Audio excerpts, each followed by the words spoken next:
Hello, welcome back to the reading of the poem of the Man God written by Maria Valtorta, Volume 1, Chapter 82.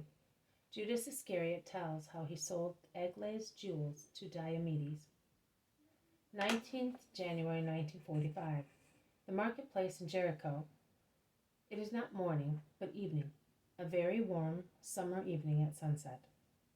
Of the morning market there are only traces, remains of vegetables, heaps of excrement, straw fallen from donkeys' baskets, and rags. All is covered with flies, and ferments in the heat of the sun and stinks disgustingly. The large square is empty. There are few passers-by, some quarrelsome urchins throwing stones at the birds perched on the trees. Some women go to the fountain, nothing else. Jesus arrives from a side street and looks round. He does not see anybody yet. He waits patiently, leaning against the trunk of a tree, and finds the opportunity of speaking to the boys about charity. That starts with God, and from the Creator descends to all creatures. Do not be cruel. Why do you want to annoy the birds of the air? They have their nests up there and their little ones. They do not harm anyone. They give us their chirping and cleanliness because they eat the rubbish left by men and the insects that are harmful to crops and fruit. Why wound them or kill them, depriving the little ones of their fathers and mothers, or the latter of their little ones? Would you be glad if a wicked man came to your house and destroyed it, or killed your parents, or took you away from them? No, you would not be happy. Well then, why do to these innocent creatures what you would not like done to yourselves?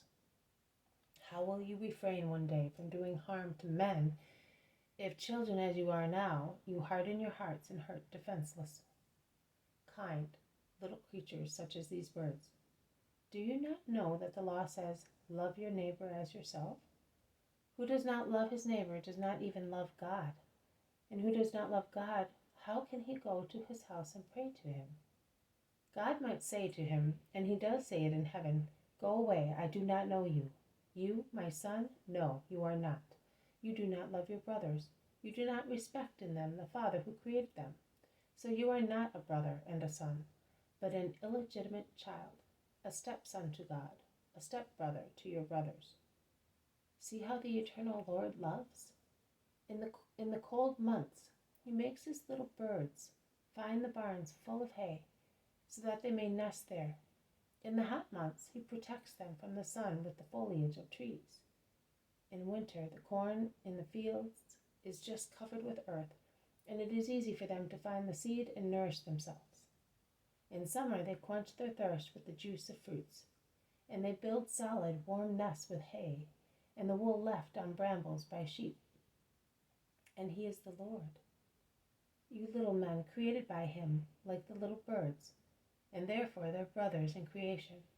Why do you want to differ from him and think that you can be cruel to these little animals?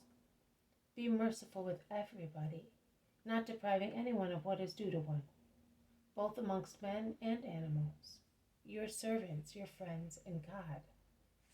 Master, calls Simon, Judas is coming, and God will be merciful with you and will give you everything you need, as he does with these innocent creatures. Go and take the peace of God with you. Jesus makes his way through the boys and some of the adults who had joined them and goes towards Judas and John, who are coming from another street. Judas is jubilant. John smiles at Jesus, but he does not seem very happy. Come, Master, I think I have done well, but come with me.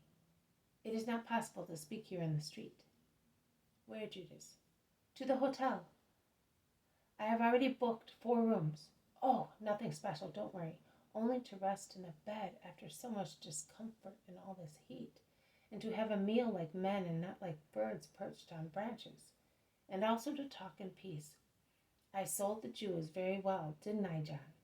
John nods in assent, but not very enthusiastically. But Judas is so pleased with his work that he does not notice either that Jesus is not very happy at the prospect of comfortable lodgings, or that John is even less enthusiastic about his transactions.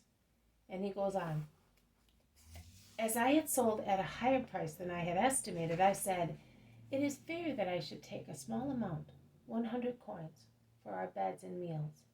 If we are exhausted, although we always had something to eat, Jesus must be completely worn out. I am obliged to ensure that my master is not taken ill, an obligation of love because you love me and I love you. There is room also for you and the sheep, he says to the shepherds. I have seen to everything. Jesus does not say one word. He follows him with the others. They arrive in a smaller square.